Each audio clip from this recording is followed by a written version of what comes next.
Hi, everyone. So I wanted to come on today and finally have a conversation about what's been going on in Israel and Palestine right now. I know for many of us, we've seen on the news lately that things are finally starting to be talked about, even though for decades there have been issues in this region. And I kind of just want to give my perspective on this. Now, my father is partly Jewish. My mother is Lebanese, so I do have some ethnic ties to the Middle East. I have visited Lebanon and Qatar. I did a few years back. I have friends and family who, live in the region, not Israel and Palestine specifically. But my perspective really is coming from an American perspective because I am an American. And although I do have these roots in this area, I was raised in the United States. So my perspective really is one that's coming from the United States. And I first want to speak about that perspective because you can't divorce the relationship between the West and Israel. And you can't divorce the propaganda machine that happens in the West when it comes to this area of the world. Now, in the United States, when it comes to the education of the masses, in regards to the wars in the Middle East, to Israel, it is very one-sided. Growing up in school, well, for one thing, we're not taught a lot about the history of this region or how we started getting involved in this region as a country.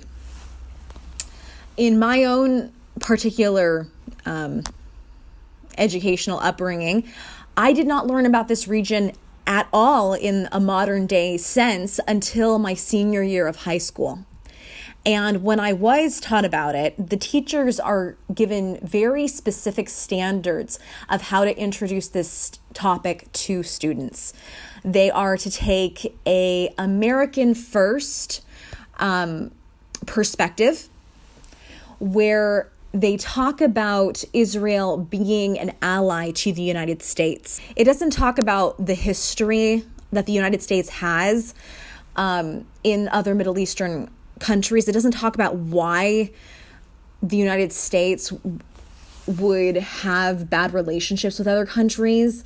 It doesn't talk about why, for instance, we even went to war with certain Middle Eastern countries. So many of us who graduate from school have really no idea why we should be supporting other Middle Eastern countries or the situation in Palestine or anything, because we're taught, hey, the Jews had a really bad time in the Holocaust. Absolutely. It was completely inhumane what happened to them. And great, they were rewarded this wonderful land that, no one had a claim over. And they were able to make their own country and they have good relations with the United States and everything's hunky-dory. And that's about the perspective that we're given. We are told that any conversation you have about Israel and Palestine and you're not on the side of Israel, this is anti-Semitism. So that's what a lot of people in the United States are coming from. They have this propaganda and they're just not terribly educated about the history of this region.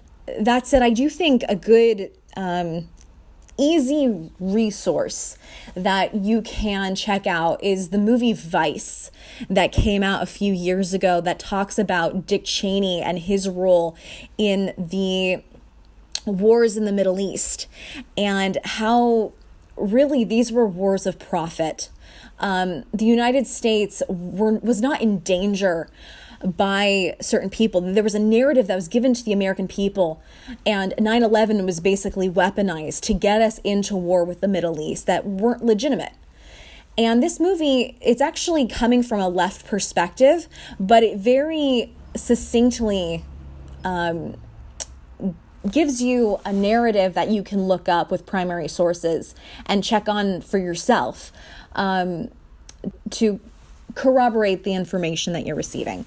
And it's very eye-opening, I think, to many people who, had the same educational background as myself.